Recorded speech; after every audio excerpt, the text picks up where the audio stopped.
আজকে দেশের বাড়িতে আসলাম বাপ্পরাজকে নিয়ে মাছ কিনতে। দেখেন মাছ দেখতাছে।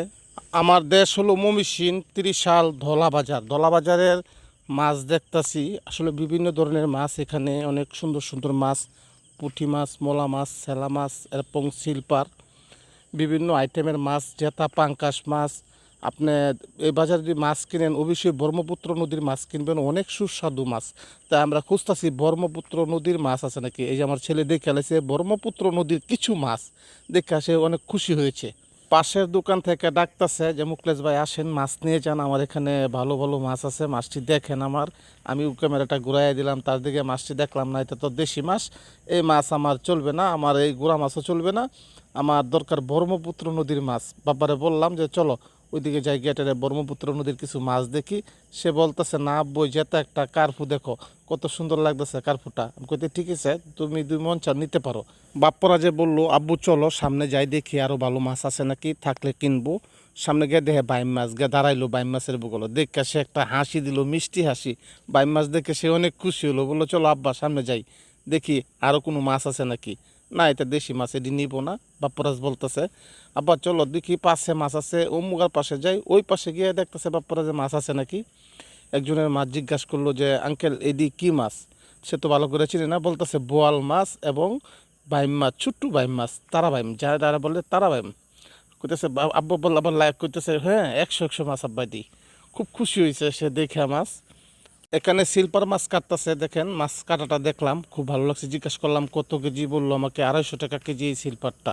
তারপরে আমি বললাম যে না আজকে সিলপার নিব না ভাই, আমি আসছি দেশি মাছ নেবার জন্য, একটু সামনে আগাইলাম, সিলপার নিব না বললাম। সে বললো আচ্ছা ঠিক আছে মুখলেশ ভাই, দেখেন সামনে নদীর মাছ আছে। নদীর মাছের জন্য চলে গেলাম সামনে। তারপর বাপ্পরাজকে বললাম যে চলো আব্বু সামনে যাই। বাপ্পরাজকে নিয়ে হাঁটলাম। বাপ্পরাজ বললো আব্বু দেখো ছোট ছোট পাঙ্কাশ ফাল পারতাছে, লাভ পারতাছে, দেখে ভালো লাগতেছে আব্বু। বললো আব্বু যেখান থেকে অনেকটি বল। আমি বললাম দেখি বলগুলো, বল দিয়ে বেশি একটা বড় না, ছোট ছোট বল। দেখে টেটে আমার মন চললো না। তারপর দেখলাম যে এখানে কিছু আবার এই গুড়া মাছও আছে, বিভিন্ন আইটেমের মাছ। ট্যাংরা মাছ, এই ট্যাংরা মাছ একদম ব্রহ্মপুত্র নদীর মাছের মতোই, কিন্তু এই চাষের মাছ। সত্যি বলতে এই চাষের মাছ, এটি ব্রহ্মপুত্র নদীর মাছ না, চাষ করা মাছ এটি। তারপরে দেখলাম যে এটি কি, এটি দেখলাম যে ছোটো ছোটো কিছু গুড়া মাছ এবং দেশি পাঙ্কাশ।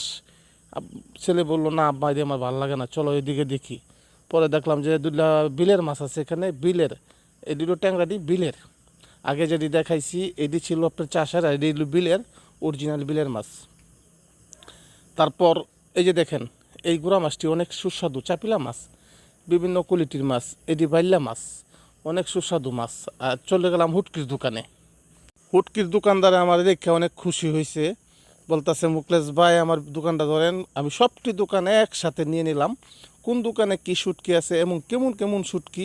এই চাপা দেখেন আমাদের ধলাবাজারে বিখ্যাত চাপা, এটি পুরীর চাপা, পুরীর চাপা শুটকি। আমার ছেলে বলল হ্যাঁ যে আব্বা পুরীর চাপা শুটকি খাবো আজকা। নিলাম কিছু পুরীর চাপা শুটকি, নিয়ে চলে গেলাম ওই পাশের দোকানে গিয়ে দেখি ওইখানে ছোটো ছোটো ইলিশের শুটকি আছে। এটি নিয়ে আমার পছন্দ না, ইলিশ শুটকি পছন্দ না, তবে চাপা শুটকি খুবই পছন্দ আমার। আমার প্রিয় শুটকি হলো চাপা শুটকি। তারপর দুধ শুটকির দোকান ছাড়া চলে গেলাম এখানে মাছের আড়তদার নিরঞ্জন কাকা, খুব পরিচিত আমাদের ধলাবাজারে, খুবই পরিচিত। বললো যে দাদু কেমন আছো জিজ্ঞাসা করলো আমার ছেলে। আমার ছেলেকে বললো হ্যাঁ ভালো আছি। তারপর বললো যে সিলভার মাছ নিয়ে যাও। ছেলে বললো না দাদু আমরা সিলভার মাছ খাবো না, তবে পাশে দুগা গোড়া মাছ আছে, এটি দেখে তার পছন্দ হয়েছে। আমার বাতিজা মাছ কাটতেছে, ওইটাও নিয়ে নিলাম। বাতিজা খুব সুন্দর মাছ কাটে, খুব রানিং মাছ কাটে। তারপর চলে গেলাম পাশের দোকানে গিয়ে দেখি কী মাছ আছে। ওই দোকানে গিয়ে দেখি কিছু